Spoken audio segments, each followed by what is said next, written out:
Trying to let you know 사인을 보내 시그널 보내 I must let you know Gue habis putus, Ron. Sumpah ini tuh sedih banget, tau gak? Gue yang putus maksudnya. Menurut gue ini adegan putus tersedih yang adegan? bahkan lebih sedih daripada kenyataan hidup gue gitu. Enggak, ini yang putus tuh gue, bukan siapa-siapa. Lu gak tau kan kalau gue udah punya pacar. Putus. Punya cowok Tinder tuh jadinya mau sama lo. Enggak, kan sekarang lagi ngetren tuh putus sama cowok K-pop. Oh, Ya, siapa? jadi kayak Lu misalnya- udah putus sama Wonho sekarang. Ibaratnya kayak gitu, misalnya apa ya, biasa kan fans K-pop kan suka halu-halu kan. Terus kalau misalnya mereka udah gak ngefans sama biasanya sekarang, itu putus tuh istilahnya. Putus Oh, terus yes. kayak Oke. bikin surat gitu, kayak alasan, nggak bikin surat alasan aku putus, tapi kayak surat aku nggak sparks joy lagi sama Gue kira gitu. tadi tuh lo mau membandingkan kesedihan putusnya pasangan ini dengan kenyataan hidup gue gitu. Tadi gue kayak mau nyambung ke situ karena ya ini tuh sedih banget soalnya Yeah. gue aja nggak bakal bisa merasakan pengalaman ini since gue nggak punya pacar gitu. Jadi lebih sedih dari kenyataan bahwa gue nggak punya pacar gitu. Memang siapa sih yang baru putus? Gidi sama Jenny? Hei, Enggak, jangan belum dong. ya? Kok kamu mendoakan gitu? Kok belum sih? Enggak, Siapa tahu padahal mereka itu- emang ditakdirkan untuk menikah gimana? Ya. Ini yang putus Momo sama Hicul. Ya, setelah 1,5 tahun berpacaran. Di media kan Putus. katanya 1,5 Iya. tahun. Nah, tapi kan kita nggak tahu ya. kenyataannya, Kan biasanya kalau kayak gini tuh dari kakak-kakaan dulu, kakak adean. Iya. Lama-lama gitu, nggak jelas juga. Awalnya Masa- ini dulu, awalnya Sonbe Hube dulu. Ya. Abis itu Dongseng Opa. Abis itu baru deh pacaran ya kan. Betul.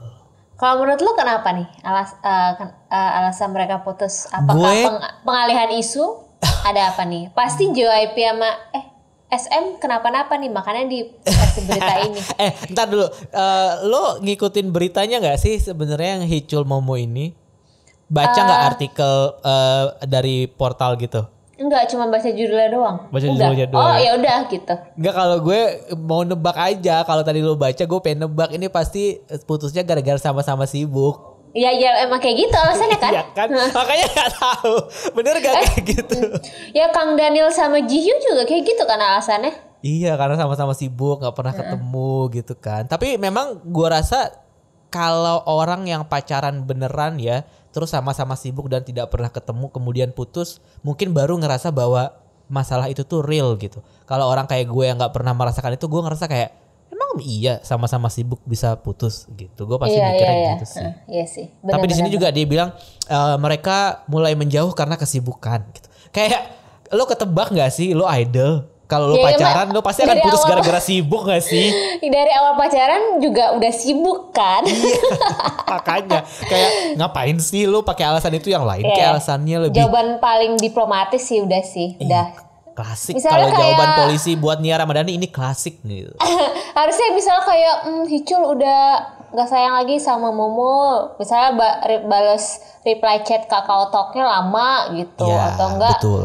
Momo nge-hide instastory gitu dari Hicul. Nggak tahu deh. Pokoknya sebenarnya intinya sama-sama komunikasinya jarang, tapi lo ngeberitain di medianya itu dengan bahasa yang berbeda gitu kan. Jadi Iya, yang iya, nulis konten tuh juga ada yang baru gitu. Setiap kali ada yang putus alasannya yang baru gitu. Enggak yang setiap kali putus tinggal kopas aja dari berita setahun lalu juga alasannya pasti sama, orang ini sama-sama Ya. sibuk gitu.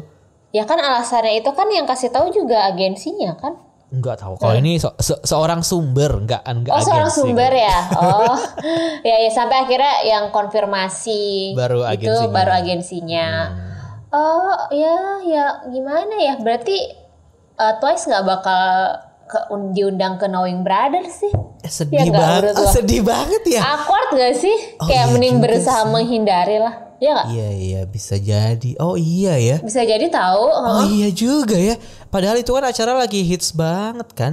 Sama kayak misalnya gue lupa yang kata gosip pacarannya Taeyeon sama Raffi, katanya itu enggak kok, mereka sebenarnya mau kolaborasi.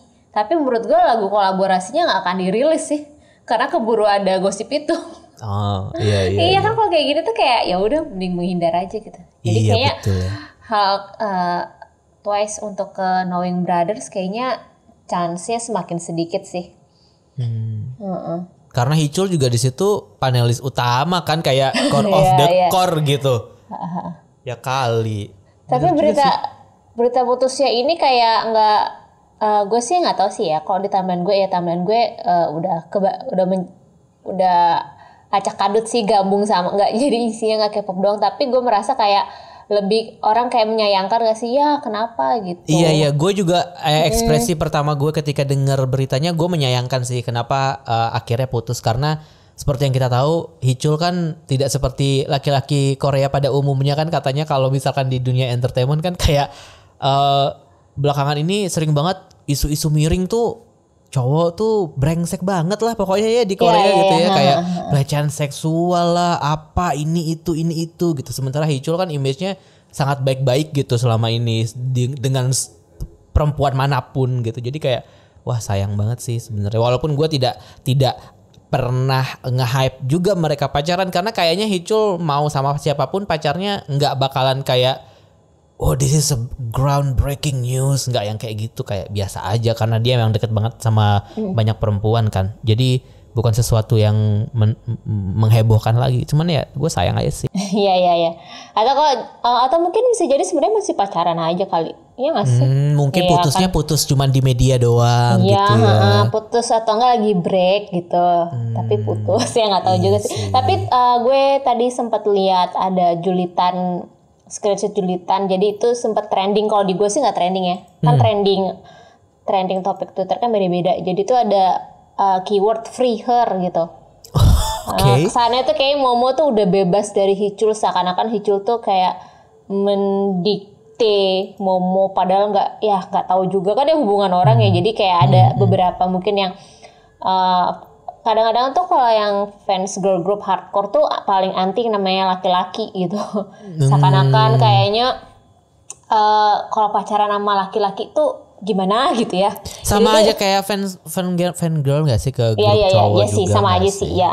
Jadi tuh kalau yang tadi gue lihat sih ada keyword free her. Jadi kayaknya ya kan ini kan memang Hicul sama Momo age gap kan. Jadi mungkin kalau yang nggak suka dengan hubungan Hicul sama Momo melihatnya kayaknya Hicul tuh karena age gap jadinya takutnya terlalu menyetir si Momo gitu, kayak terlalu mendominasikan. Tapi kan kita juga nggak tahu ya namanya hubungan pribadi gitu kan. Betul. Lagi pula kan kalau mempermasalahkan age gap selama itu dia sudah dewasa, maksudnya udah legal, kayak nggak bermasalah lagi dong harusnya. Age gap itu kayak ya udah nggak sih, lu iri aja gitu nggak sih kalau orang-orang ngeliat. Iya sih, itu sih kayak apa ya, kayak ya juga si Hiculnya juga kenal Momo pas Momo juga udah dewasa nggak sih kayak gitu. Dan gue juga nemu di Twitter, tapi ini dia lebih kayak senang sih kayaknya, dia shipper sih kayaknya, atau enggak lebih ke kayak support aja gitu.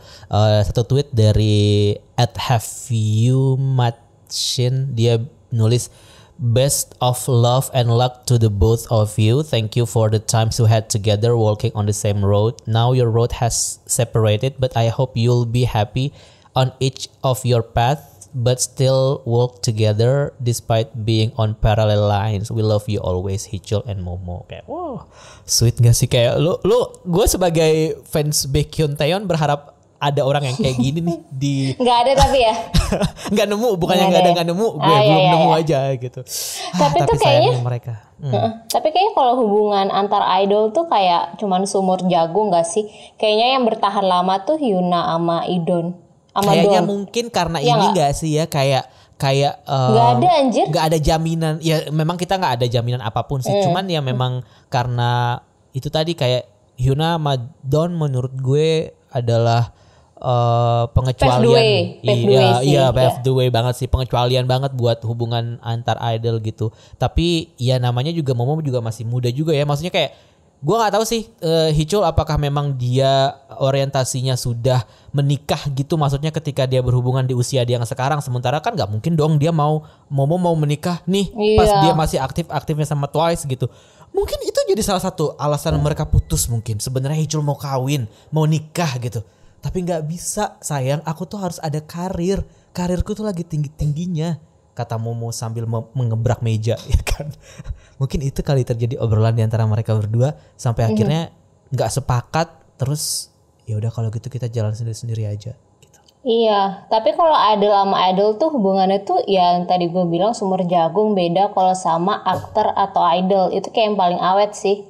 Soyoung sama Jong Kyung Ho ya? Ya, terus Kim Tae Hee Rain sampai nikah kan. Terus si Min Hyo Rin sama Taeyang sampai nikah. Itu kayak aktor sama idol lebih kayak mungkin menyeimbangi kali ya. Idol sama idol kan fans-fansnya sama-sama keras nih. Kalau aktor sama idol kan nyimbangin, mungkin yang lebih chill, gue nggak tahu juga sih kayak. Atau mungkin karena bisa jadi memang karena age gap itu tadi kali ya, mungkin karena Momo juga masih ada di usia dia yang sekarang, yang pada akhirnya fans dia pun masih yang kayak sepantaran dia atau bahkan mungkin di bawah dia gitu, yang mana belum berpikiran bahwa ya Momo tuh mungkin juga butuh buat menikah dan segala macam. Dan pada kenyataannya ya jarang ada idol aktif di industri yang tetap aktif meski sudah menikah sih sebenarnya. Jadi ya ini complicated juga hubungan untuk dijalani sih sebenarnya. Kita udah jadi kayak ini dokter cinta. Dokter cinta, aduh tinggal nunggu semoga Hyuna sama Don nikah ya, kayak membuktikan kalau idol dan idol tuh sebenarnya bisa. Betul. Sebenarnya bisa asal satu tapi manajemen. Tapi itu banyak yang gimana ya, yang misalnya kalau Hyuna sama Don kan gue nggak tahu sih selain Hyuna sama Don yang hubungannya tuh long last ya, tapi ada banyak yang dikorbankan dari hubungan mereka gitu loh, kayak Don keluar dari Pentagon, Hyuna keluar dari Cube. Itu sih kayak gimana ya, kesel gak sih dengan harus kayak gitu. Harus ya gitu sih. Walaupun dalam kondisi Hyuna sama Don mereka keluar dari manajemen masing-masing dan grup masing-masing, menurut gue pada akhirnya mereka ketemu sama manajemen yang lebih baik sih, yang memayungi mereka berdua dan terbuka sama hubungan antara idol dan idol gitu loh maksudnya. Jadi setidaknya mereka tidak keluar dari manajemen yang sebelumnya kemudian terpuruk gitu loh. Kayak Hyuna sama Don menurut gue beruntung banget ketemu sama P-Nation, kayak dia dikasih ruang kebebasan untuk mengeksplor. Dan Psy juga kayak dua orang bagus nih buat konten gue guide deh gitu kan, kayak bagus juga nih buat industri gitu. Maksud gue itu salah satu keputusan yang besar juga, walaupun mungkin kita nggak tahu apa yang ada di visinya Psy ketika dia nge-sign Hyuna dan Don, tapi gue rasa apapun itu it works gitu. Jadi lo kapan mau mengumumkan pacar lo yang selanjutnya? Pacar yang baru. Sekarang kan lagi trending tuh pacar gepeng. Apa tuh? Cowok gepeng, suka sama ini karakter anime gepeng kan. Oh my god, sampai kepentok kaki gue sama meja. Oh iya lagi tren kayak gitu, banyak juga. Kalau di anak-anak Genshin jatuh cintanya sama karakter game ya. Iya 3D kalau mereka kan ya, sama game Zhongli, itu sama Child, bodo amat lah, ya udah gitu. Sedih, tapi semoga memang mereka berdua bisa menemukan kehidupan yang lebih baik setelah ini ya. Yes. Yep. Amin ya robbal alamin. Amin ya robbal alamin. Kita tutup dengan udah ya kedengeran. Pas nih kan misi kita kali ini, kita tuh punya misi. Ada yang curhat nggak sih di DM Instagram? Kemarin ada yang curhat sama gue di Instagram, di Twitter pribadi gue. Dan ini dia ada yang kirim ke Twitter pribadi lo? Iya, dia ngirim ke Twitter pribadi gue. Jadi ya, awalnya dia ngirim tanpa konteks gitu. Terus kan gue kayak apa nih maksudnya gitu. Tolong dijelasin dulu konteksnya apa.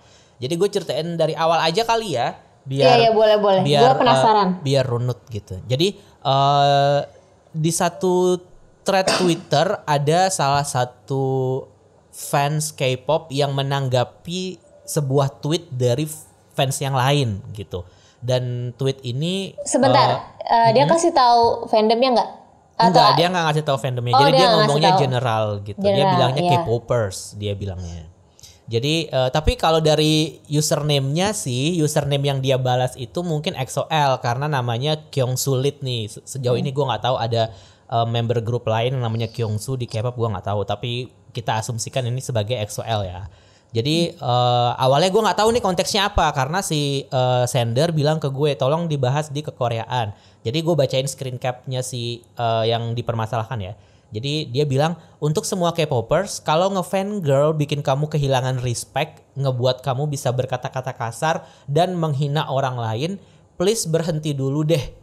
Kamu perlu memperbaiki hati dulu. Kamu perlu menjadi manusia yang bermoral dulu, baru jadi K-popers. Terus gue kaget kan pas gue baca ini konteksnya apa nih gitu. Dan yang sender bilang ke gue, malam Karon maaf banget nge-DM gak tahu waktu. Cuman kalau semakin malam rasanya semakin banyak pikiran yang pengen diungkapin. Tadi kebetulan lagi baca komenan tweet yang lumayan bikin heboh, terus nemu komenan ini. Komenan ini maksudnya yang barusan gue bacain. Ini komenan bagus banget sih menurutku dan rasanya perlu disampaikan ke banyak K-popers, mengingat udah dari tahun ke tahun kayaknya fan war itu bahkan ngejelekin orang tuh semakin parah. Kalau Kak Aron ngebolehin komenan ini dibacain di podcast kekoreaan, aku bakal seneng banget dan makasih banyak. Menurutku ini wajib disebarluaskan sih biar seenggaknya mereka belajar dari sepenggal kata buat jadi yang lebih baik lagi. Dan aku tahu banyak dari berbagai fandom yang ngedengerin kekoreaan, jadi kayaknya ini bisa jadi wadah yang tepat buat spread the positive vibes gitu. Terus gue tanya, ini konteksnya apa ya? Gue nggak tahu apa-apa nih soalnya. Nah terus dibalas lagi sama dia.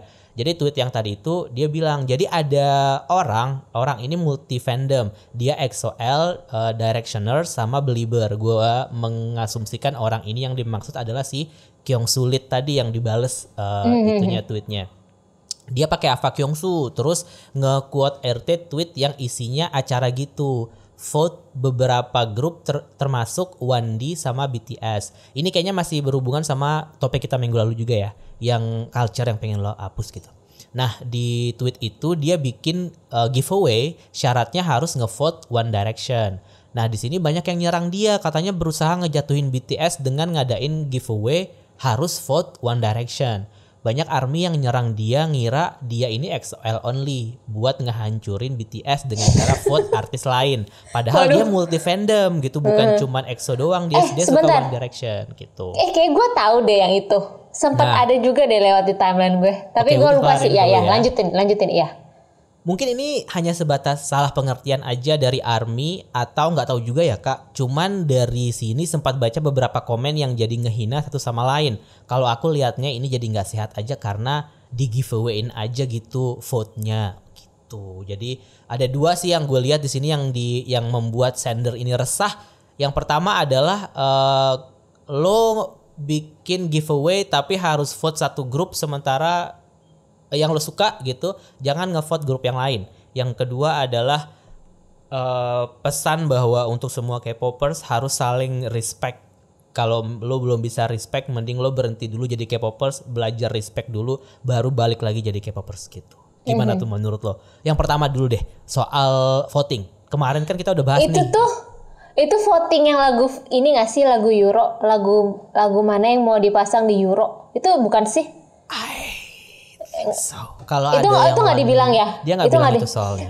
Soalnya ini, kayaknya tuh ada yang DM juga deh, Mas. Soalnya kayaknya yang voting itu, setahu gue tuh, ini correct me if I'm wrong ya, kalau memang ada yang salah. Abis di episode ini, voting yang ada Justin Bieber, One Direction, terus BTS yang Butter itu, BTS Butter bukan sih? Di situ dibilang nggak? Enggak, dia nggak nyebut konteks lagunya ya? Votingnya apa. Oh iya, itu tuh buat lagu yang dipasang untuk diputar di Euro. Di final Euro. Ya, gue nggak tahu di final, tapi lebih ke mungkin kayak pas lagi nunggunya lagu apa nih yang mau diputar itu tuh. Kayak voting. Zaman dulu waktu EXO versus BTS gak sih yang Power EXO, sama Fake Love itu. Iya, itu waktu itu Piala Dunia ya, World Cup ya. Iya, itu kayak World gitu. Sebenarnya itu bukan lagu official atau soundtrack, tapi memang lagu diputar saat orangnya tuh lagi nunggu, tapi penonton lagi sebelum lagi acara lah ya. Lagi break atau nunggu lah gitu. Salah satunya itu BTS Butter. Tapi kalau gue taunya itu lebih ke dimana akhirnya yang menang kan BTS kan. Terus si BTS-nya dihina-hina sama fans sepak bola. Apaan sih lagu plastik gitu. Sampai fans akhirnya sepak bola mana nih? Indonesia apa luar nih? Indo. Oh Indo ya, of Indonesia course. Kalau ya. yang bilang plastik pasti Indo lah. Kaskuser jangan-jangan tuh dia. Kaskuser sih kayaknya. Itu sampai nyerang ke Instagram si BTS. Itu gue taunya di situ. Karena gue taunya voting-votingan itu ada Justin Bieber One Direction, apa Ariana Grande? Tapi kayaknya ini beda sih. Setahu gue itu pas ada opsinya tuh ada Ariana Grande sama BTS ya. Pokoknya gue lupa. Tapi kayaknya sih ini beda ya voting yang gue maksud sama voting yang dia maksud. Balik lagi ke topik yang dibilang dia giveaway voting pakai mukanya Ava Kyungsu. What do you think? Terus giveaway untuk biar ngevote si Justin Bieber. Wandi. Tapi dia nggak bilang kan kalau dia itu kayak nggak suka sama BTS or ARMY gitu, nggak juga kan? Enggak sih, kalau dari keterangan ini dia bilang kayak enggak karena pada akhirnya orang yang mengasumsikan bahwa kok lo mau ngejatuhinnya dengan cara membeli vote gitu. Oh jadi itu sebenarnya asumsi aja ya kalau lo kayaknya haters gitu ya. Harusnya dia juga diserang fansnya Justin Bieber dong ya. Harusnya mungkin yang nyerang fans yang lain juga, tapi mungkin karena ini adalah dia ngirimnya ke Koreaan, jadi konteksnya mungkin di BTS gitu. Iya. Tapi yang sebentar yang buka votingnya itu, yang buka giveaway-nya tuh yang sendernya atau enggak sih? Bukan sendernya, fansnya yang multi fandom itu tadi. Kalau menurut gue giveaway, soalnya giveaway itu macam-macam ya. Waktu itu gue pernah lihat ada giveaway bayar biaya kuliah buat ngevote twice. Mau dong. Ada kayak gitu. Ada giveaway bayar kosan enggak? Gue vote deh BTS, sumpah gue mau kalau itu. Ada ngevote dibayarin tuition fee. Ya, tuition fee itu waktu itu buat ngevote twice, gue lupa. Tapi dalam konteks apa? Tapi kalau menurut gue, kalau kita ngomongin voting masalah giveaway buat voting itu mah udah biasa kali. Biasa. Jadi kan sebenarnya gue nggak menyalahkan fandom atau apa, tapi kan memang main asal asumsi aja kesannya kayaknya lo mau ngejatuhin ini ya dengan tanda kutip bayaran atau apa. Tapi kayaknya sih kalau masalah voting dengan giveaway itu mah sebenarnya udah biasa, mau fandom manapun gitu pasti akan. Tapi misalnya kita ganti deh, misalnya nggak perlu BTS, bisa aja misalnya kita sebutlah NCT, misalnya itu NCT, misalnya itu Monsta X, pasti ada juga fans yang bilang ih kok segitunya sih dia buat ngevote, kan pasti julit-julitan itu pasti ada nggak sih gitu. Sampai akhirnya gue memaklumi yang julitan itu walaupun sebenarnya nggak berfaedah juga, jadi lebih baik kitanya aja yang maklumin. Iya. Ya nggak sih. Dan tadi lo bilang fandom apapun pasti bisa kayak gitu karena iya, persepsinya pasti kayak gitu kok. Gue dulu pernah juga tapi bukan idol jujur. Apa? Jadi waktu itu kan gue suka sama satu grup cover dance banget nih. Terus mereka satu hari ngikut kompetisi gitu, dan gue persis melakukan hal yang sama kayak guys vote this group, gue akan kasih lo hadiah berupa album K-pop gitu. Dan mereka nggak menang akhirnya, mereka nggak menang di kompetisi itu, tapi tetap gue lakukan giveaway karena udah janjikan, jadi gue tetap lakukan giveaway. Tapi kalau lo ngelihatnya ini apakah sebuah cara untuk dalam tanda kutip beli vote gitu, apakah is it okay menurut lo? Oke aja sih ya, karena itu kan giveaway ini tuh yang ngasih kan si pemberi, gimana ya, yang ngasih kan seseorang gitu loh. Tinggal ya itu kan masalah mereka bisa aja iseng, oh ini deh ngevote ya, nggak ada salahnya dong, ya udah gue ngevote sekalian ikutan giveaway, padahal ada juga yang niatannya biar menang giveaway kan. Dan bisa jadi kata giveaway aja tuh ada akun yang giveaway seeker juga loh. Ngerti gak sih, yang memang nggak peduli konteksnya apa, yang penting giveaway gue ikutan gitu. Betul. Jadi kalau menurut gue sih sah-sah aja ya, dan menurut gue sih nggak ada yang giveaway itu nggak ada niatan untuk menjatuhkan, yang lebih ke mendukung memang artis yang ingin dia vote. Tapi kalau misalnya ada julitan yang merasa oh kok kayak dia ingin menjatuhkan ya, gue kayak akhirnya memaklumi kayaknya pasti ada aja sih orang yang berpikiran seperti itu. Iya. Karena si sender juga bilang kan mungkin ini cuma sebatas salah pengertian dari ARMY-nya atau gimana, sampai akhirnya terjadi saling hina lah di komentar di thread Twitternya gitu, yang pada akhirnya juga membawa kita ke topik soal respect tadi gitu. Nah menurut lo bagian mana yang harus di respect gitu dari kegiatan ini menurut lo? Should we like respect someone yang believe, yang mencoba untuk beli vote kayak gini atau gimana? Itu jatuhnya nggak beli vote nggak? Iya, maksudnya kayak nggak beli vote. Oke, mungkin lebih ya kalau menurut gue beli vote sih kayak mengeluarkan usaha, kayak mengeluarkan uang untuk nge-vote gitu. Iya, itu maksud gue. Kayak maksudnya konsep vote adalah kalau lo suka lagu ini lo vote kan. Lo thumbs up, kalau lo nggak suka lo thumbs down gitu. Tapi ketika ada orang yang muncul dengan kayak gue punya hadiah nih, gue kasih lo duit 1 juta tapi lo thumbs up lagu ini, menurut gue itu beli sih. Nah itu gimana? Tanda bisa ada dua persepsi sih. Iya betul. Ada itu berusaha trying so hard banget, ada yang memaklumi, tapi kalau gue berusaha netral aja sih gitu. Kayak ya ini kayak udah common kayak yang kemarin aja yang masalah donasi tapi itu ternyata buat streaming, tapi menggunakan kata donasi. Walaupun gue nggak suka, itu udah jadi sesuatu hal yang biasa aja gitu loh. Sama mungkin kalau di masa voting ini gue dibilang nggak suka, nggak juga sih ya, tapi lebih ke netral. Kayak kalau memang kalau gue pengen melihat kacamata trying so hard banget sih biar bisa menangin si One Direction gitu. Itu emang iya, tapi di satu sisi gue memaklumin juga itu hak-haknya si pemberi giveaway. Jadi gue gue netral aja sih. Dan sisi yang lo netral itu yang pada akhirnya membuat lo jadi respect, sama ngasih respect ke dia kayak oh ya mungkin caranya dia seperti itu kali ya udah gue hormati cara lo gitu kali ya, tanpa perlu harus kayak lo komentar lebih atau memperkeruh suasana dengan kayak heboh di thread atau gimana gitu ya. Iya, bahkan gue sampai netral sampai ke pihak yang misalnya katanya ada yang memaki si yang giveaway itu, karena gue rasa ya pasti ada juga sih fans-fans yang bocil, tanda kutip bocil, yang pasti yang beranggapan ini salah satu cara untuk menjatuhkan yang dia suka. Pasti ada aja sih persepsi itu, dan gue kayak nggak bisa menyalahkan juga ya, gimana ya, nggak bisa ngontrol persepsi orang gitu. Iya betul.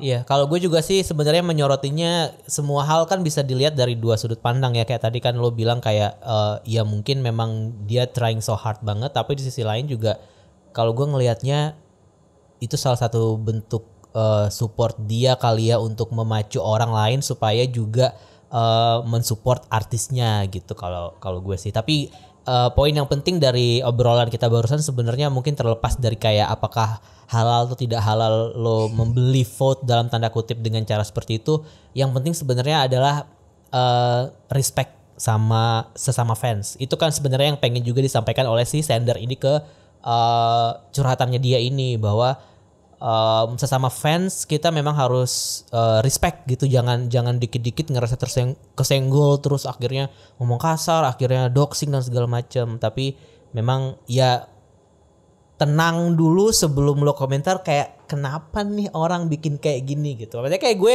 tadi mungkin pas awal gue punya sudut pandang yang berbeda nih, tapi setelah ngomong sama lo, oh iya juga ya mungkin kayak gitu sih. Menurut gue itu juga sebuah cara untuk membuat lo jadi sedikit ya bertahan untuk tidak menuliskan komentar-komentar jahat sih.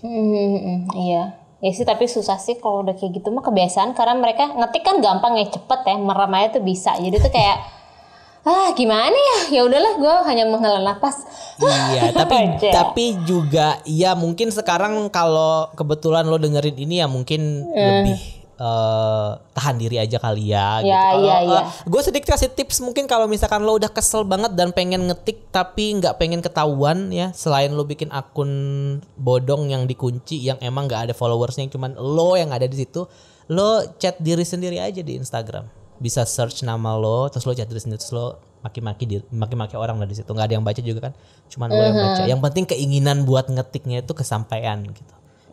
Atau nggak lo bukan notes aja kayak wah anjing nih orang gitu. Yang penting nggak ada yang baca, nggak apa-apa. Cuma Anda dan Tuhan dan handphone Anda yang tahu. Kan ini lagi ngetren bikin akun priv. Ayo siapa yang mau aku angkut ke akun private aku gitu. Jadi nggak privacy dong. Private dong ya. Undang-undang ya. Ya sudah nggak apa-apa, itu pilihan. Kita harus respect pilihan orang. Respect ya. Gue bakal bacain curhatan yang gue dapet di @kekorean_twt. Tadi kan lo udah tuh dari Twitter pribadi ya. Harusnya Ronzi, tolong di follow. Ini ada yang nge-DM. Halo Kak, tiba-tiba kepikiran gara-gara ngomongin debut Luna yang gak sukses. Ini kita ngomongin, kemarin kan kita ngomongin Luna ya. Luna FX. Oh Luna FX, ya Free Somebody, ya. Ya, kira-kira Wendy nasibnya bakal kayak gitu juga nggak ya? Sebenarnya secara album fisik lumayan, kejual sampai 107.000 keping. Cuman ya atensinya sendiri mostly dari fandom. Mudah-mudahan SM masih nganggep project solonya Wendy sukses deh ya buat di comebackin nanti. Amin dah, soalnya aku suka banget sama albumnya. Suka kan juga, Wendy kan ini jadi salah satu member tetap SNL ya. Menurut gue ini bisa jadi salah satu untuk SM nge-push Wendy di publik sih. Ya nggak sih, kalau ini sukses Wendy bisa ada jalan untuk solonya lagi. Iya nggak menurut lo? Bisa jadi. Cuman masalahnya SNL ini kan agak problematik ya acaranya ya. Secara konten lokalnya itu kayak kurang diterima gitu karena konsepnya kan Amerika banget kan, yang slapstick Amerika gitu loh. Sementara kayak SNL ini gak bisa lah istilahnya gegar budaya banget gitu. Dan gue nggak tahu sih pertimbangan kenapa akhirnya SM tuh mau masukin Wendy ke SNL. Wendy lagi, iya itu aneh sih. Anehnya kayak gue nggak tahu si Red Velvet di variety show, gue nggak ngikutin sih. Gue nggak tahu emang Wendy sekocak itu bisa. Wendy kocak kok. Kocak ya? Oh oke. Dan menurut gue untuk acara-acara yang kayak SNL gini lebay-lebay gini dia cocok sih menurut gue. Cocok sih. Itu cuman tadi gue bilang ini kan agak kurang ada apa ya kayak gegar budaya gitu ya. Tapi memang pada akhirnya penonton SNL juga bukan orang-orang yang nonton KBS atau TV yang nggak kabel sih. Karena ini kan channelnya di kabel kan. Jadi ya orang juga nggak semua orang bisa nonton lah gitu. Aksesnya nggak ke semua orang lah. Aksesnya orang yang cuman mau dan bisa mengaksesnya aja yang bisa ngelihat ini. Jadi sebenarnya mungkin fans pada akhirnya agak khawatir karena SNL ini problematik. Tapi dari sudut pandang yang lebih besar mungkin SM berpikir kayaknya biasa aja sih menurut gue gitu mungkin ya. Karena ya ini kan juga acaranya tayangnya nggak kayak Gekon yang KBS gitu misalnya yang emang lokal banget bercandaannya. Ini kan emang skit-skit yang kayak ala-ala Amerika gitu. Well tapi gue nggak menyalahkan juga sih apapun cara SM untuk mempromosikan artisnya sebenarnya daripada flop ya nggak sih menurut lo? Iya. Iya kan. Cuman yang dipermasalahkan nih mungkin buat pendengar kekoreaan juga yang mungkin belum tahu kenapa sih sebenarnya SNL Korea ini dipermasalahkan. Jadi di SNL Korea itu tuh sering menjadikan isu-isu sosial itu sebagai komedi sebenarnya. Kayak misalnya di tahun 2014 SNL pernah menampilkan sketsa komedi mengenai anak angkat asal Korea yang tumbuh besar di Amerika. Sketsa itu sebenarnya ingin menunjukkan pelafalan bahasa Korea. Tapi pemerannya itu si Jason Duyong Anderson agak aneh ketika dia lagi baca surat. Nah cuman akhirnya dikomentarin lah skit itu dikomentarin kayak katanya wah ini menyerang anak-anak angkat dari Korea nih gitu, menjelekkan pihak-pihak tertentu gitu. Terus juga yang ini agak parah sih. Jadi si SNL itu pernah menjadikan penyakit sebagai salah satu skit komedinya dia. Jadi ada skandal pelecehan seksual yang dilakukan salah satu komedian saat memparodikan program Immortal Songs. Itu Infinite bukan? Jong Iran yang menirukan aktris Iran saat menyanyikan lagu Like Being Hit by a Bullet milik Baek Ji-young. Di situ ketika ada kata dada yang muncul, Iran mengatakan saat kata dada muncul aku malu karena aku tidak punya dada untuk dipegang gitu. Jadi candaan itu bikin orang jadi kayak shock, kaget karena Engran sendiri pada saat itu didiagnosis menderita kanker payudara gitu. Jadi banyak sindiran-sindiran yang dia bikin tuh kayak sensitif gitu. Sementara kan mungkin kalau Amerika konteksnya gitu kayak ya lah ya nggak sih menurut lo kayak SJW aja yang bakal ngebahas ini, nggak masyarakat secara umum. Tapi gue nggak tahu sih, tapi kayak fans internasional pun juga udah semakin tanda kutip SJW itu sih kayak. Ya mungkin ya.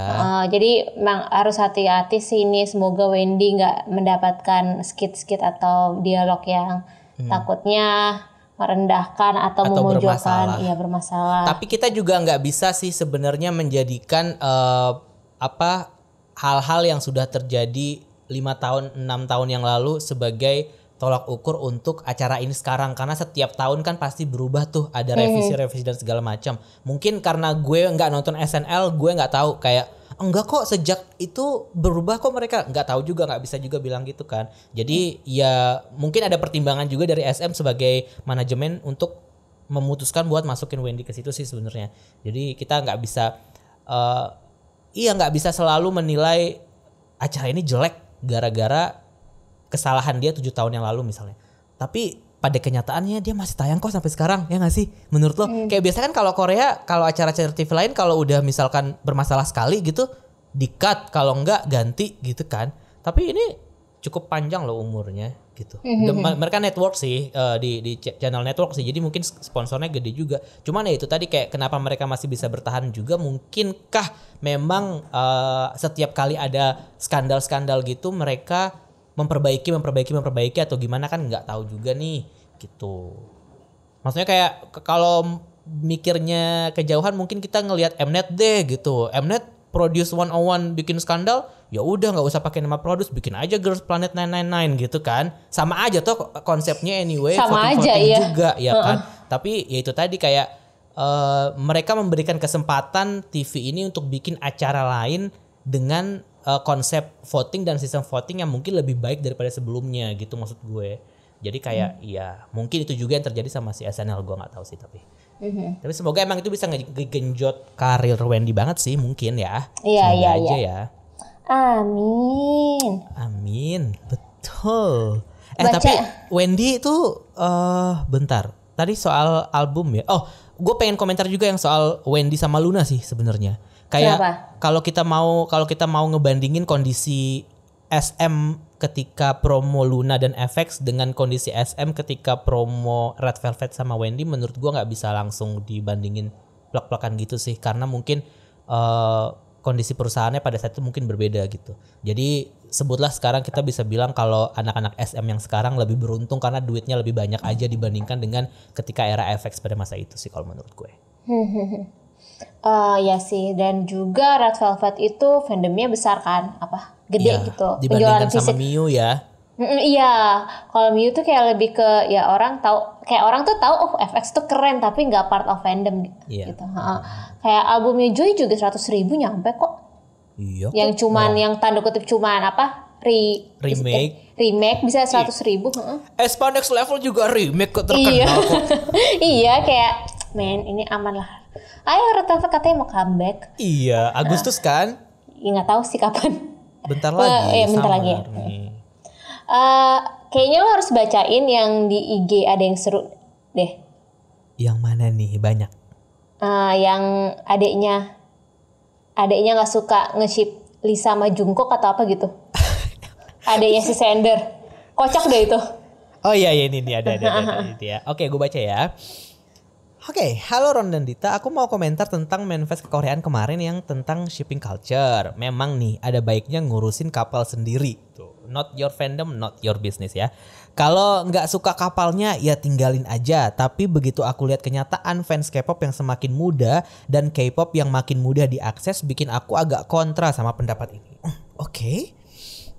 Jadi gini ceritanya, aku punya keponakan umurnya baru 8 tahun. Dan dia 8 tahun itu kelas berapa ya? Tahun itu biar gue bisa tahu bayangan. Kelas 2 SD atau kelas 3 SD kayaknya.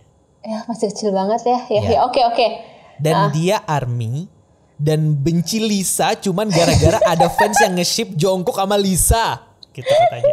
Buat kita yang dewasa mungkin bilang ya udahlah dan lewat begitu aja. Tapi buat mereka yang masih anak-anak, apapun yang mereka lihat di internet itu mudah banget dipercaya. Aku udah coba ngejelasin ke ponakan aku kalau itu tuh nggak real. Pemahaman aku ya, menurut dia ini nggak real. Jungkook lihat tuh nggak real gitu. Jungkook Lisa itu real loh. Apa maksud Anda? Nggak. Tapi ya buat dia tetap aja dia akan benci Lisa selama masih ada video Jungkook Lisa yang beredar di TikTok. Oke nih, Dita sebagai anak TikTok akan lebih mengerti ya. Nah, hal kayak gini sih bikin aku mikir ulang. Kalau nanti aku punya anak dan dia menemukan K-pop, apa yang harus aku jelasin ke anak aku? Sedangkan dia bisa ngelihat orang tuanya cinta banget sama K-pop. Ntar lo, tapi gue stop dulu sini ya. Kayak nanti kalau lo punya anak, gue gak yakin lo masih suka K-pop sih ngomong-ngomong. Kayak mungkin itu akan jadi fase yang berbeda mungkin ya. Tapi nanti itu kita bahas itu. Tapi kayak yang kita tahu, K-pop tuh isinya gak cuman pelangi. Semakin lama jadi fans, kita juga bisa lihat makin banyak negatifnya. Oke. Same thing happened to my friend. Adiknya umur 10 tahun dan suka K-pop. Dia coba ngejauhi adiknya dari K-pop, padahal di kamar dia sendiri koleksinya berjejer. Jadi kalau hal-hal yang kesannya remeh gak penting ini terjadi di internet, ya sebenarnya bukan hal yang bisa dihindari, karena semakin kesini audiens K-pop semakin muda, MV mereka ada di YouTube Kids meskipun lirik lagu mereka tuh dewasa.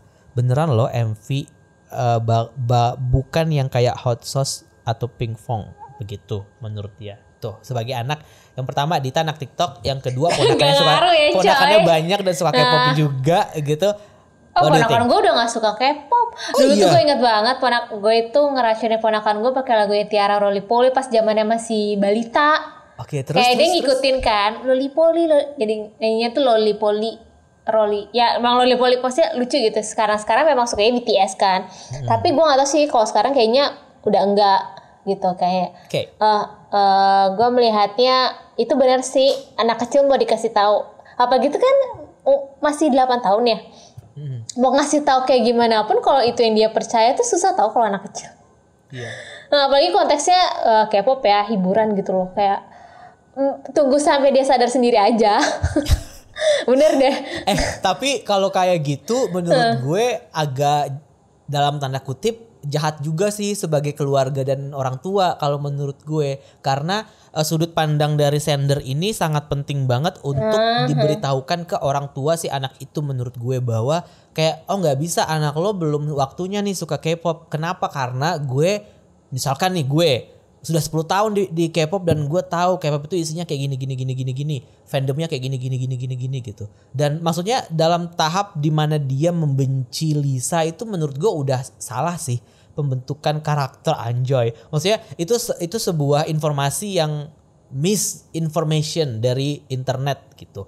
Dan anak kecil nggak tahu kalau apa yang mereka lihat di internet itu kan nggak semuanya benar gitu. Jadinya gue rasa ini memang harus ditindak langsung sama orang tuanya sih. Tapi sebenarnya bencinya gue nggak tahu sih, maksudnya si anak kecilnya itu bencinya itu lebih ke kayak ngata-ngatain kayak dulu.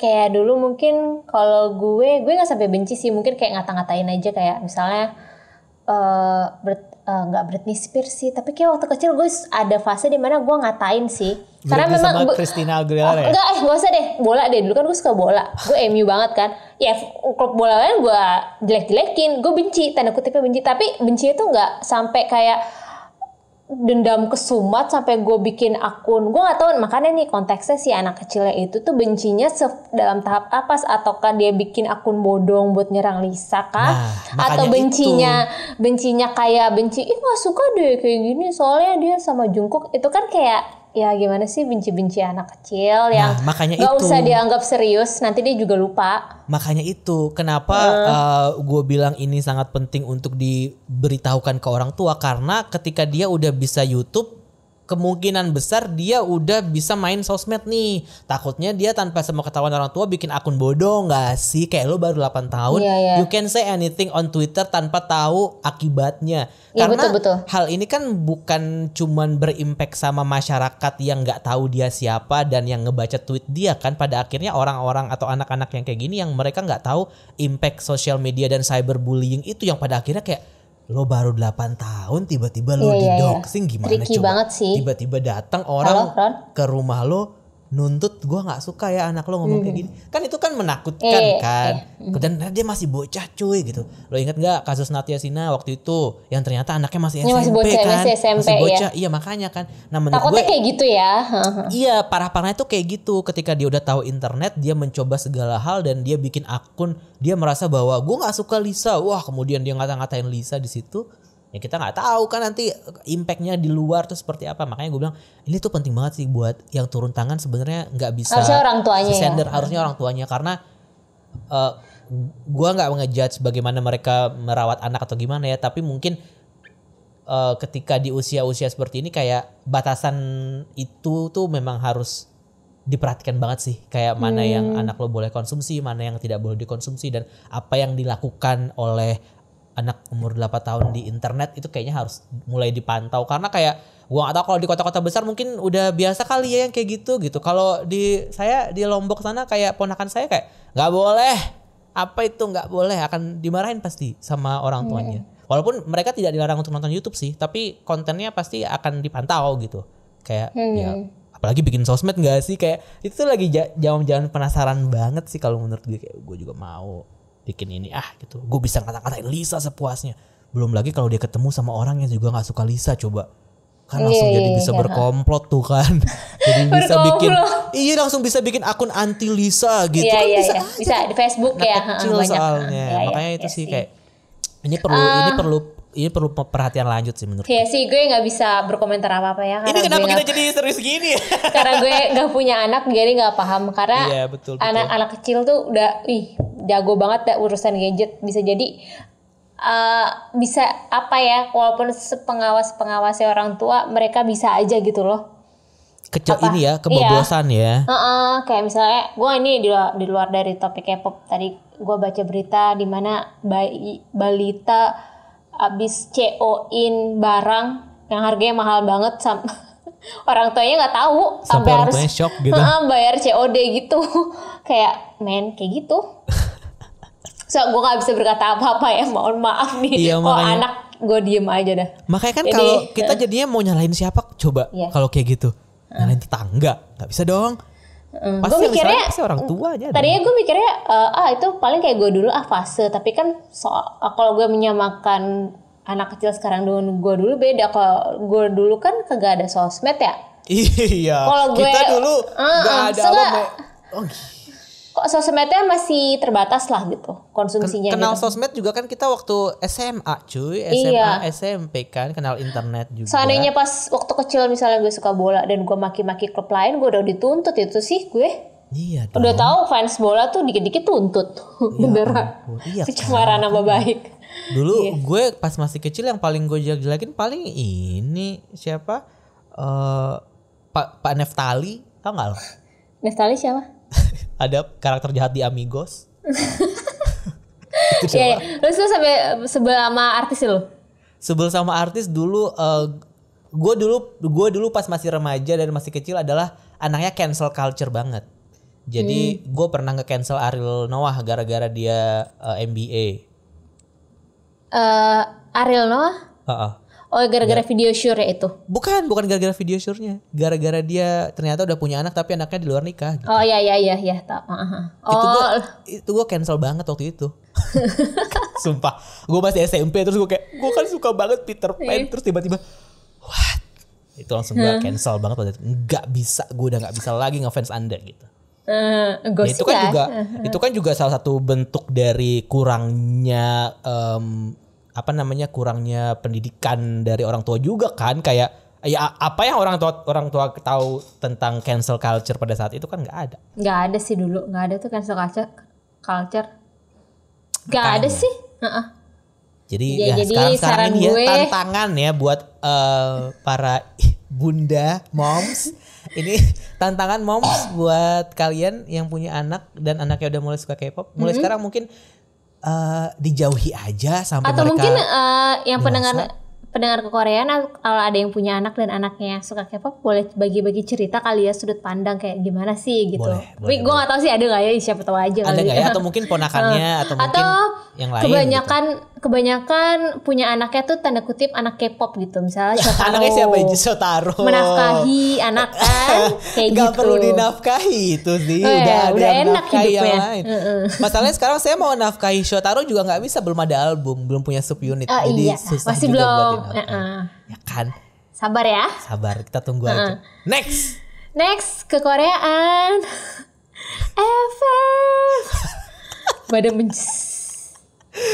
Sampai sekarang nih ya. Gue tahu gue mau merekomendasikan apa. Gue tahu Day6, EYD. Sorry kok EYD sih? EOD. Apa kok Day6. Day6 yang Splendid, aduh gue jadi merasa gak sopan nih. Day6 kan Even of Day, kok EYD? Mohon maaf sumpah demi Allah. How do you know that? How do you even know? Iya kan lo nge-tweet, lo kan oversharing banget anaknya. Oh my god, gue tertusuk banget nih. Oh yes, I'm that bitch oversharing. Gak apa-apa, oversharing. Yes. Gue suka banget, tapi beside track di album Right Through Me-nya Day6 Even of Day ini judulnya We. Gue suka banget sama suara One Pill di situ, dan gue bener-bener encourage people to listen to this album. Dan that particular track, itu track pertama judulnya We. Tapi gue rasa kenapa gue tiba-tiba jadi kayak lengket banget sama album ini, karena mungkin seminggu 2 minggu terakhir ini gue lagi dengerin band Indonesia 2000-an banget. Jadi kayak vibe-nya tuh masih nyambung gitu, feel-nya tuh masih nyambung sama tipe lagunya si Day6 yang sekarang menurut gue. Walaupun ya secara musik mungkin lebih elektro gitu ya, tapi karena sama-sama band, gue ngerasa kayak wah, I can relate so much gitu. Dan lagu ini kan masing-masing tuh ceritanya ada cerita sendiri-sendiri ya. Dan gue rasa We itu ngena aja sih buat gue. Dan akhirnya gue punya lagu untuk direkomendasikan. Iya. Album minggu ini. Jadi Day6 Even of Day We ya. Judulnya We. Walaupun itu nggak ada Jay, nggak apa-apa. Gak ada Jay, nggak apa-apa. Biasa Jay kan. Aku tahu Jay. Enggak, sekarang biasa gue One Pill. Oh. Gampangnya. Kalau gue udah dengerin albumnya tuh, tapi kalau gue bukan suka We, gue suka judulnya All the Things You Wanted. Walaupun gue lupa sih lagunya yang kayak gimana, tapi itu lagunya gue like. Ya berarti gue suka lagu itu. Walaupun gue lupa nadanya, tapi kayaknya agak-agak old school gitu vibe-nya. Gue lupa sih yang itu. Tapi kayaknya kalau untuk yang title tracknya sih biasa aja sih kalau gue. Gue suka juga title tracknya, ya? Tapi gue pengen rekomendasiin We aja, karena biasanya kan title track pasti semua orang dengerin kan. Oke. Bacain Ron, ada yang request merekomendasikan lagu? Ada yang mau rekomendasikan lagu ya? Sebentar, saya baca dulu. Harus dibaca. Lama sekali. I cannot find it. Di bawah-bawah. Ya udahlah, saya dulu. Lama lu, udahlah gue dulu. Ada dari DM Twitter @aplacetohug. Dia bilang mau rekomen lagu ya, lagunya Luna yang Paint the Town. Kalau kata Kak Ron Kadita, egotistiknya mamamu itu K-pop dangdut anthem. Dangdut. Gue geli dangdut. K-pop dangdut anthem. Nah, kalau Paint the Town itu K-pop Bollywood anthem. Tapi lagunya asik banget asli. Olivia stand out banget, suka. Jadi A Place to Hug ngerekomendasiin Luna judulnya Paint the Town. Lo udah dengerin belum? Pasti belum sih. Belum. Okay. Karena lo gak suka Luna. Sebelum lanjut ke DM yang terakhir, gue juga pengen ngasih tahu, gue beberapa hari ini dengerin lagunya Alexa, yang temen tandem podcastnya J di Dive. Ternyata lagunya bagus-bagus loh. Yang mana? Semuanya lagunya di lagu-lagu yang dia rilis di single dan di albumnya ternyata bagus-bagus, dan suara dia bagus. Dan gue suka MV-nya sih. Iya, dan gue baru tahu kalau ternyata dia pernah ikut produce 48. Pernah. Dan itu vibe-nya beda banget, sumpah. Dan gue suka sama yang sekarang sih. Kalau yang produce itu dia masih natural kali ya. Tapi kalau yang pas dia debut Alexa ini, dia itu kayak konsepnya science fiction gitu. Kalau nonton MV-nya kan, wah itu gila sih. Wih kan kayak kayaknya tuh Terminator gimana ya, ingin kayak utopia gitu gak sih? Apa sih? Distopia kok utopia? Iya, kayaknya seakan ingin rebel ke pemerintah karena mungkin gak becus mengurus COVID atau gimana, kayak ingin menghack situs pemerintah gitu loh. Keren sih. Gue lagi suka banget dengerin albumnya itu, dan gue merasa semua lagunya itu layak untuk diputar, walaupun gue harusnya menyebutkan spesifik judul ya, tapi gue nggak bisa kepikiran karena tadi gue udah Day6 rekomendasi gue. Oke. Ya, tapi itu ya kalau gue sih lagunya belum ada yang suka banget ya Alexa, tapi gue sangat salut dengan konsepnya sih. Iya. Berani suara banget. Suara dia juga bagus. Iya. Revolution. Enggak, jangan lo. Lo jangan nyanyi lo. Kalau lo gak emang lagi demo, bukan lagi nyanyi. Next, Dia kalau mau ke BEM Koreaan, kan. aku mau rekomendasiin lagu nih, tapi dari penyanyi solo. Mungkin Ron sama Dita dan pendengar Koreaan lain, penyanyi ini agak nugu, bahkan mungkin ada yang nggak tahu siapa. Tapi sebenarnya lagu-lagu dia tuh enak-enak semua loh. Namanya Ji Jin Sok. Dulu dia pernah ikut Survival Under 19 tapi keluar karena alasan kesehatan dan akhirnya debut di Juni 2019 dengan lagu judulnya Good Night. Tapi di sini aku mau merekomendasikan lagu terbaru dia yang judulnya Come With Me. Semoga diputerin dan jadi banyak yang kepoin Jin Sok. Terima kasih. Yeay, kalau gue nggak tahu berarti literally nunggu sih. Ya, Nunggu. Ji Jin Sok judulnya Come With Me. Sekarang gue ini yang bingung mau rekomendasi lagu apa. Itu kayak seru kali ya kalau misalnya gue masih anak kuliah nih terus gue ikut BEM ya. BEM gitu. Iya. Wah, terus gue lo bakal pakai tawa ya. This is the revolution gitu ya. Gue bakal nyanyi lagu itu sih, gila itu keren banget. Bener, kamu bisa di Rektorat UI ya. Iya. Jadi Rektorat UI main gedung DPR lah, gimana sih? Iya kan dari lokal dulu baru nanti kamu keluar. Iya. Gitu. Gak nanti gue ditangkep takut. Apa jadi rekomendasi lo? Oh ya ntar ini aja deh, gue kan salah satu duta grup nugu Uptension. Uptension gimana tuh, sedih gue mau inget Uptension. Mau dibilang nugu. Aduh ya, sebenarnya gimana gitu. Tapi membernya tuh ada yang X1 loh. Gimana nggak juga, tapi yang X1 itu solo, tapi jadi Uptensionnya jadi agak gak gitu deh, gue nggak tahu sih ya. Jadi gue agak-agak ya semoga Uptension ada masanya bisa mungkin viral entah apa gitu, atau mungkin pas Wusok sama Jinyuknya balik ke Uptension. Jadi Uptension comeback dengan judul lagu baru, dengan lagu barunya judulnya Spin Off. Beneran udah malam gue udah ngalor ngidul tau nggak, judulnya Spin Off. Vibe-nya sih ala Shiny ya, gue merasa lagunya tuh ala Shiny. Jadi ya versi Uptension gue suka di situ. Tapi yang bikin gue suka ada satu member menurut gue outstanding banget sih di comeback itu. Siapa? Namanya Xiao. Please tolong jangan sangkut pautkan dengan Genshin ya. Gue udah enak banget. Iya, jadi kan ada member itu namanya Xiao. Xiao, gue lupa, gue nggak tahu nama aslinya. Jadi pokoknya Xiao itu cakep banget di comeback yang spin off ini. Gue tuh sampai lihat fancamnya. Pokoknya kalau gue liat fancamnya berarti gue udah tertarik. Wah nih cowok K-pop gue dah istilahnya gitu. Gue geli banget kalau istilah cowok K-pop. Gimana dia perawakannya kayak Wonho gitu? Agak-agak kayak Kai yang pakai crop top. Ya memang demen cowok pakai crop top kali ya. Jadi kayaknya yang agak Wonho banget sih. Iya Wonho juga sih. Tapi dia nggak se-buff.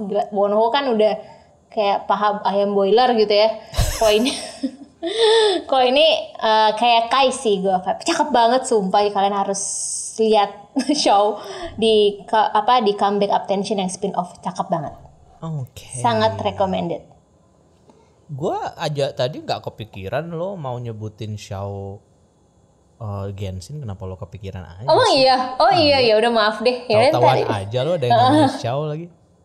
Tapi kayaknya sebelum kita tutup, kayaknya misi kita untuk 30 menit seperti biasa Ron. Gagal total ya. Lu banyak ngomong lu ya. Maaf ya, makanya saya tuh nggak bisa kalau misalnya udah kepancing tuh nggak bisa saya. Saya tuh harus ada produser yang kayak stop Ron, stop. Iya harusnya kayak gitu ya. Gitu. Kita harus di studio yang bagus ber-AC, terus produsernya tuh ngeliatin nih sambil megang buku kayak gitu kan. Kayak studio Prambors punya kan. Iya, yang mimpi aja dulu kita buat kayak gitu. Iya, harus kayak gitu tuh yang diliatin sama produsernya. Kalau kita kan sama ini enggak ya, produsernya kerja aja gitu sendiri. Kita produser sendiri. Iya, kita produser sendiri anjir. Gue ingin kayaknya waktu itu inget ngasih episode kapan ya yang gue ngasih teaser ke Koreaan itu mau ada podcast baru. Iya. Oh iya, podcast drama Korea. Ya, tadinya namanya Pelakor. Tadi kayak gue sebut Pelakor ya. Tapi mungkin karena satu dan lain hal kita mau ganti namanya jadi kita ganti karena ternyata sudah ada yang memakai judulnya.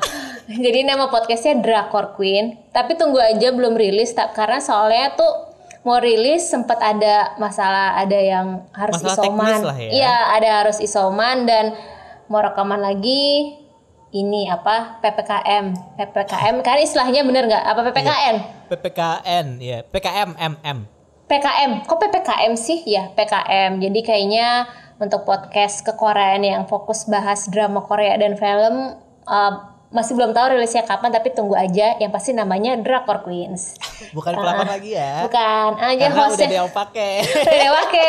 Hose itu si Anya yang waktu itu pernah ada juga di podcast Korean episode Baeksang. Yep. Satu lagi namanya Ata. Dia itu admin kekoreaan dan dia juga drakorholic. Jadi ini paduan yang pas banget sih gitu. Siap deh, jangan lupa Tunggu buat ya, dengerin. Nanti tapi nggak tahu pas kapan, ya tapi podcast, tunggu aja. Tunggu aja. Dan buat yang pengen rekomendasikan lagu di Kekoreaan FM berikutnya bisa DM di Instagram kekoreaan_IG atau di Twitter kekoreaan_TWT. Buat yang pengen curhat juga bisa dari situ juga, boleh. Buat yang pengen kirim voice note segala macam ke kita, boleh juga. Nanti kita masukin dijahit di sini. Iya. Aja, tapi Iya. Boleh. boleh. Keren banget. Ya. Sampai jumpa minggu depan. Annyeong. Sehat-sehat semua. Yes, stay safe guys. Di rumah aja. Bahasa Koreanya di rumah aja apa? Jibeso aja.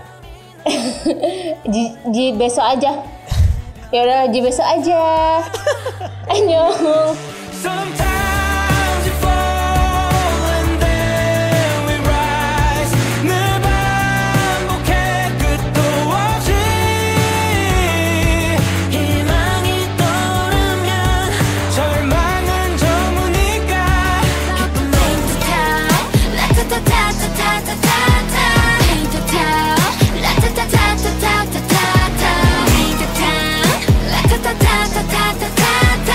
Can't stop it, just me 우릴 멈출 수는 없어 발걸음 내딛는 고독 뒤든 너만 있어주면 돼 그러니까 너 지금 나랑 가자 네 맘이 끌리는 곳 어디든 어떤 세상에 take it up 숨겨뒀던 또 다른 세상이 지금 시작된 Let's spin up Alright 내 맘 already 예전에 이미 다 준비됐으니 숨막히는 열정이 한결을 뒤집어 나의 story